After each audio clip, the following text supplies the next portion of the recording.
Hello, little people. Do you remember where we were? Do you remember that picture with the saw and the tree? And they've just taken that huge tree down to make firewood for Barney. Let's carry on and see what happens next. That afternoon, Barney brought a hatchet, iron wedges and a big sledgehammer down to the copse. He's bringing a load of his granddad's tools down, isn't he? Stig and he trimmed off the smaller branches, cut up the boughs into long logs and managed, after long and patient sawing, I think that's the picture where they're doing the long and patient sawing, they managed to cut the main trunk into 3. Then they set to work to split it up. This seemed to be a thing Stig understood.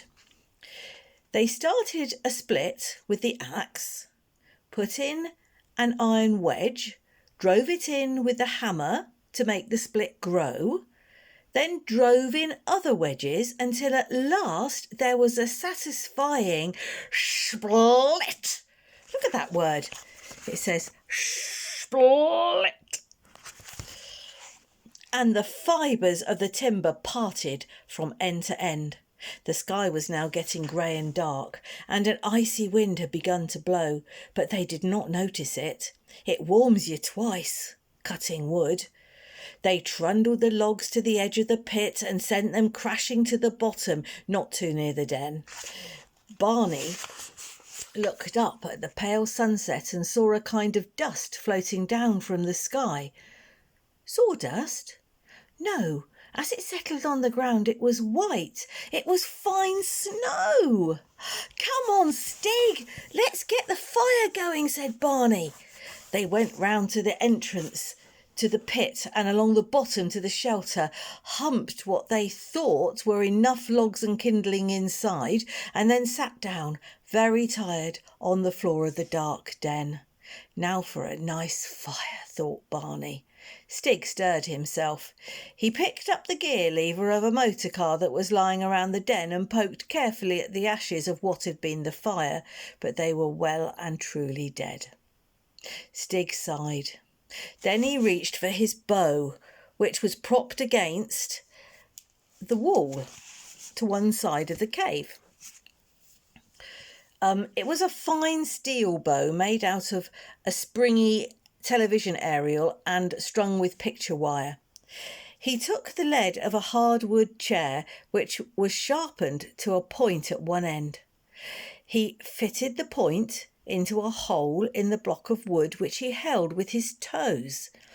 He passed the bowstring around the leg of the chair, held the top of the chair leg with a cracked wooden egg cup, and began to draw the bow backwards and forwards so that the string made the leg twirl. Barney watched, absolutely fascinated, as Stig worked away, but though Stig seemed warm enough at the job, Barney was getting cold. At last, the point of the chair leg twirling in the block of wood began to smoke. Stig quickly fed it with a handful of grass and started blowing on it, still fiddling away frantically with the bow. The grass glowed. Stig fiddled and blew, but everything in the cave was damp and the little fire died out with a wisp of smoke. The bowstring frayed and snapped, and Stig, exhausted, said something in his strange language, threw the chair leg across the cave and sat there, biting his nails. Oh, he didn't manage to make a fire, did he?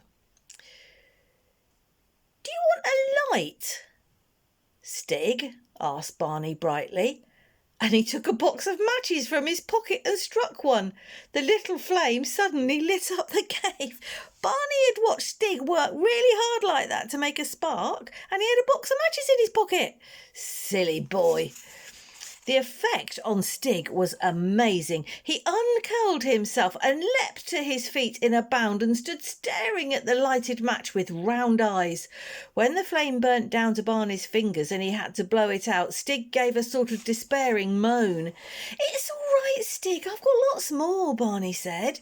He struck another, and Stig jumped up again, but this time crept up to stare at it close. Come on, let's have some paper and twigs, said Barney. By the light of the third match, they had some, but they were not very dry, and it took another 3 or 4 to get the little fire going. Stig was lying on his stomach, blowing like a bellows, now gently, now fiercely, adding a twig here and a splinter from a wooden box there, building a careful pile, feeding the fire where it was needed. He knew what he was doing. At last the flames licked upwards, the smoke began to clear itself through the hole in the bath, and a warm glow began to light up the walls of the cave. Stig put 2 big logs crossed at the back of the fire, and they began hissing and sizzling happily. Stig stretched himself out in the warmth like a cat, then held out his hand to Barney as if asking for something. Barney handed him the matchbox. You want me to show you how to strike a match, Stig? Here, push the little drawer thing. That's right, but not too far. Take out a match. Now, you better shut the box. Hold the match by the white end, not the black end, silly. Now rub it on the side of the box. No, the side. There. After 1 or 2 tries, Stig managed to strike the match. He held the little flame and gazed at it until he burnt his fingers and he had to drop it. Go on, strike another, Barney urged. Granny's got plenty. A box only costs about a penny, I think. But Stig wouldn't waste another. He took the box and hid it in his bed. It was clear he thought a match was a precious thing indeed. Well, he would have done, wouldn't he? Because that match would stop him having to work so hard to make the fire. Wow. Stig came back to the fire with his hands full of chestnuts. He put them in the ashes and they lay and waited until the chestnuts popped. Then they hooked them out with the gear lever and blew on them and ate them. There were plenty of nuts in Stig's hoard, and Barney ate 23. He felt wonderfully full and warm, and he lay looking at the fire and at the shadows dancing on the walls of the cave. But Stig was squatting with a faraway look in his eyes and a piece of charred board in his hand, looking towards a blank wall of the cave. He seemed to be looking through it, not at it. He moved up to the wall, his eyes fixed intently, as though he was watching something interesting through a window. Then suddenly he attacked the white wall with a blackened stick. On the chalk he made sweeping black lines. And there was the outline of a galloping horse. More fierce scrapes of the stick, and there was a stag with antlers galloping. Soon there were little men running with spears and bows and arrows. He was drawing on the wall of his cave, of his den. Barney was hopping with excitement. Stig, you are a good drawer. I wish I could do pictures like that. Do some more, Stig. Ooh, the men are killing the deer. For there was a spear stuck in the shoulder of a galloping deer, so that it hurt to look at it. But Stig took no notice and did not seem to be aware of Barney, for Stig was not thinking about making pictures. He was out there with the hunt, galloping with the animals, running with the hunters, and his hands, practised as they were at working with hard flint and tough bone, went on drawing with springy black lines on the white wall, as if they could not help it. Barney watched the hunting scene grow on the cave wall, and the last thing he thought about was the time. There was no clock in Stig's cave, not one that went, anyway, only broken ones.